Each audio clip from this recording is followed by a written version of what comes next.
अस्सलाम वालेकुम नाजरीन, पिछले कई रोज से सोशल मीडिया पर सऊदी त्यारों और सऊदी एयरलाइन की बड़ी तारीफें की जा रही हैं। उनकी वीडियोस बहुत शेयर हो रही हैं। लेकिन नाजरीन, दूसरी जानिब इसी दौरान पाकिस्तान एयरलाइन ने भी दो कारनामे सर अंजाम दिए हैं। वो मैं आपसे शेयर करने वाला हूं। आपसे गुजारिश है, मेरे फेसबुक पेज को फॉलो कर दीजिए और यूट्यूब चैनल को सब्सक्राइब कर दीजिए। नाज़रीन, चले बात करते हैं कि पाकिस्तान एयरलाइन ने कौन से कारनामे सर अंजाम दिए हैं।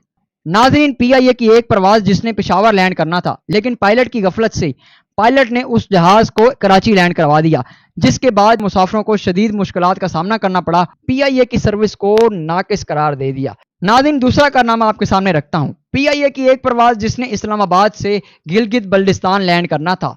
नाज़रीन, वो पीआईए की परवाज इस्लामाबाद से गिलगित बल्टिस्तान तो चली गई और मुसाफिरों को वहां पहुंचा दिया, लेकिन मुसाफिरों का जो सामान है वो इस्लामाबाद एयरपोर्ट पर ही रह गया, जिसके बाद नाज़रीन मुसाफिरों को काफ़ी मुश्किलात का सामना करना पड़ा। मुसाफिरों का कहना था, एक तो हम पहले ही 30 घंटे लेट थे, उसके बाद हमारे साथ ये मामला पेश आ गया कि हम तो यहाँ गिलगित बल्टिस्तान पहुंच गए हैं, लेकिन पीआईए की अमले की गफलत की वजह से हमारा सामान जो है, जितना भी सामान था वो हमारा सामान जो है वो इस्लामाबाद में है। जिसके बाद नाज़रीन पीआईए इंतजामिया ने कहा है कि बहुत जल्द आपका सामान आपके पास पहुंचा दिया जाएगा। नाज़रीन, मकामी अफराद के साथ साथ इस परवाज में जो है बहुत से सियाह भी मौजूद थे और सियाहों को बहुत मुश्किलात का सामना करना पड़ा था। नाज़रीन, आप देखें, सऊदी एयरलाइन जो इतना प्रोटोकॉल दे रही है, सऊदी एयरलाइन के 3 तारे जो रिटायर हो गए थे, उनको सऊदी एयरलाइन किस तरीके से इस्तेमाल कर रही है, किस तरीके से उनको लेकर जाया जा रहा है, ये तो आपके सामने है।